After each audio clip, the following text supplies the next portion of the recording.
El fenómeno más importante que está ocurriendo hoy a nivel mundial es la liberación del pensamiento de nuestro presidente colombiano Gustavo Petro Urrego, quien hoy ocupa la silla en la Casa de Nariño y que está demostrando a través de sus acciones que el progresismo es el camino a seguir en todo el mundo.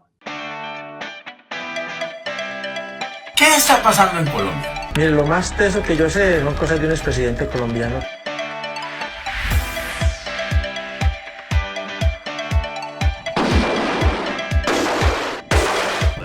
And I hope he's listening. He's going to be next. Este hombre que hoy simboliza el pensamiento progresista ha logrado despertar las mentes de una sociedad que por más de 2 siglos ha estado inmersa en un círculo de corrupción, en donde los grandes oligarcas de las familias más prestantes del país se apoderaron de la nación y han sometido al pueblo colombiano a una esclavitud mental que les impidió por mucho tiempo ver más allá de esa realidad que los grandes políticos pintaban en sus campañas electorales. Gracias a su temple y su valentía, Gustavo Petro logró quitarle la venda a muchos colombianos, mostrando un camino de progreso que en tan solo 10 años, en continuas batallas con la ultraderecha, señaló a muchos funcionarios, entre ellos a magistrados, congresistas, alcaldes e incluso expresidentes por graves crímenes contra el Estado y la sociedad colombiana. ¡Y soy su presidente! Para desgracia de los corruptos, nunca imaginaron que este exguerrillero del M-19 llegaría primero a la alcaldía de Bogotá, luego pasara al Senado de la República y luego diera ese salto enorme a la Casa de Nariño. Y todo gracias a un discurso valiente, bravío, en donde se enfrentaba sin miedo a los grandes líderes de la corrupción en Colombia. Es la primera vez que verdaderamente el pueblo es el que elige a un presidente, no los grandes millonarios corruptos, es el pueblo el que eligió esta vez. Ha intentado presentar reformas a favor del pueblo. Así estas hayan sido bloqueadas por la oposición que sin argumentos válidos han negado toda posibilidad de llevarlas a cabo. Pero mientras todo esto ocurría, allá en sus casas, ustedes, las personas de los estratos más bajos y de la clase media, observaban con detenimiento la manera en que Petro se enfrentaba a estos corruptos y poco a poco se fue ganando el corazón de todos los colombianos. Así surge ese despertar social, ese interés de las clases más humildes por entender en cada discurso de su presidente la realidad que vivimos y la esperanza de un país que puede cambiar su rumbo en la medida que escojan con cabeza fría a sus dirigentes. Desde la época de Jorge Eliezer Gaitán no se veía en la nación plazas enteras llenas de seguidores del petrismo, escuchando con orgullo a un político entregado a la transformación social y el crecimiento de la nación. Y es que Petro ha estado pensando en cada necesidad del pueblo, en mejorar la salud, en los auxilios para las personas de la tercera edad, en la educación gratuita, en entregarle a soldados y policías un salario vital, en reformar el sistema de pensiones y, por último, aumentar el salario mínimo por encima del 23%, algo que ni las centrales obreras más reconocidas en Colombia lo habían calculado. ¿Qué otro mandatario en Colombia ha logrado tanto en la historia? Se denigró de sus intenciones acusándole de comunista y pronosticaron que Colombia sería otra Venezuela o Cuba. Pero lejos de eso, Petro demostró ser más capitalista que la misma derecha colombiana. Yo hice esa exposición, la reforma que pretendíamos hacer a la salud. ¿Qué queríamos? Pues les dije, pues que ustedes, señores, no manejen más la plata del erario. Imagínense qué pensaron. No manejen más porque vamos a girar directamente a las IPS desde el Estado. Luego no necesitamos intermediario. Nos giran las facturas, las I y no las E. Y entonces directamente la plata va a la institución donde están los médicos, las médicas, los enfermeros y los pacientes esperando medicinas y tratamientos.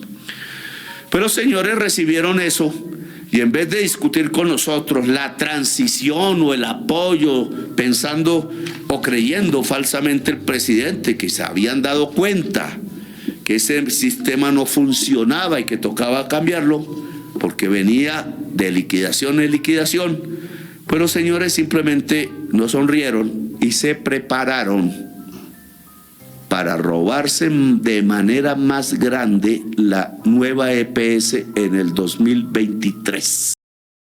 Demostró que muchos de los jerarcas de la política colombiana formaban parte de distintos carteles de la droga. La Junta del Narcotráfico quiere que se rompan las relaciones entre Estados Unidos y Colombia.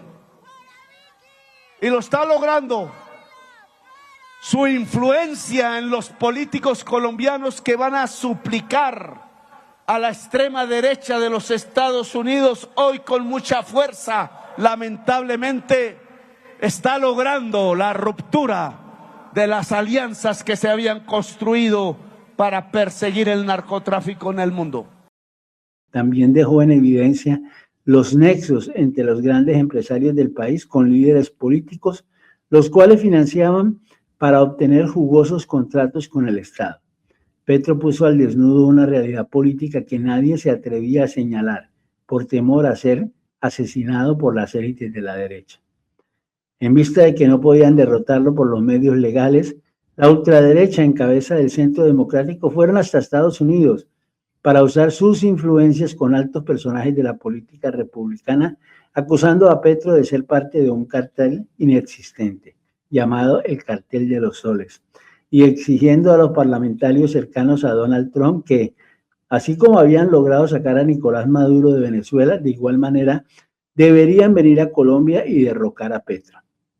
Hubo agresiones de parte de Trump contra Petro y viceversa, pero gracias a la labor de la Cancillería de Colombia, se logra una conversación entre Petro y Trump que propone una visita del mandatario colombiano a la Casa Blanca para hablar abiertamente de la real situación del narcotráfico y, de paso, poner en evidencia a la ultraderecha que a base de especulaciones había logrado generar suspicacias en el presidente de los Estados Unidos. ¿Qué viene ahora para Colombia? De lograrse una conversación sincera entre los mandatarios, los jerarcas de la oposición quedarían al descubierto y hasta el mismo secretario Marco Rubio deberá aceptar que fue engañado por una élite corrupta que desfiguró la imagen de Petro y sus logros.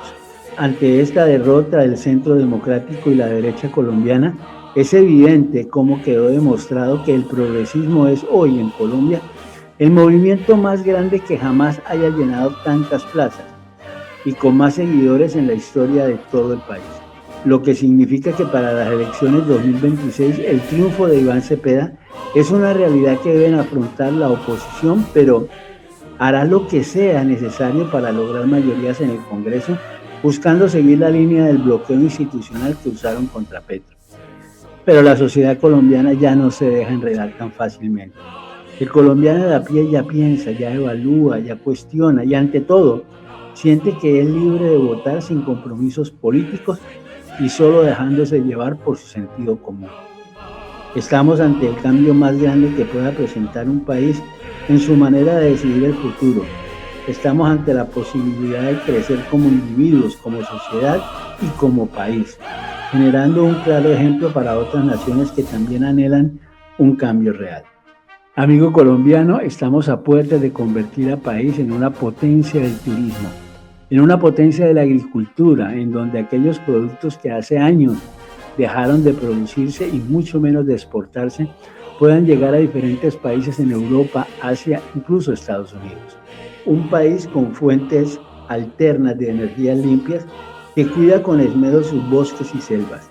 Un país del que podamos sentirnos orgullosos y esta generación justo ahora será la protagonista de esa transformación y pasaremos a la historia como los generadores de la nueva Colombia. Sé parte del cambio, sé parte de esa transformación en Colombia. Gracias.